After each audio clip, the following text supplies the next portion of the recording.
नमस्कार सर्वांना, मी ॲस्ट्रोलॉजर प्रचिती शेट्टे. बऱ्याच जणांची हत्ताजोडीविषयी इन्क्वायरी आली आहे. काय आहे वनस्पती, काय काम करते? तर ही एक वनस्पती असते, याला हत्ताजोडी, पायापडी असं म्हटलं जातं. ही काम काय करते? तर ही तंत्रप्रयोगामध्ये खूप जास्त हिचा यूज होतो. तसेच ही जी आहे ही सात्विकमध्ये देखील वापरली जाते. तर ही सात्विकमध्ये घरामध्ये सुख, शांतती, समृद्धीसाठी वापरली जाते. असं म्हणतात यामध्ये साक्षात चामुंडा देवीचा वास असतो. ज्या मनुष्याकडे असते त्याच्याकडे एक अट्रॅक्शन पॉवर निर्माण होते. मनी अट्रॅक्शन, ज्यांना ही पैशाची कमतरता भासत आहे त्यांच्यासाठी ही फायदेशीर मानली जाते. यांनी काय होतं की पैसा येतो आणि तो टिकतो.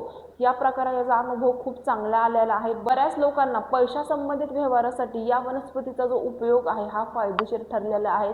व्यवसाय असो, नोकरी असो, यामध्ये जर तुम्हाला सक्सेस व्हायचं असेल तर अर्थात एकदा तुम्ही हाताजोडीचा वापर नक्कीच करून बघा. बऱ्याच जणांना या वनस्पतीचा खूप चांगला बेनिफिट आलेला आहे. तर तुम्हालाही ही वनस्पतीबद्दल अजून माहिती हवी आहे तर स्क्रीनवर मी नंबर देत आहे, तिथे तुम्ही व्हॉट्सॲपवर मेसेज करून याची माहिती घेऊ शकता.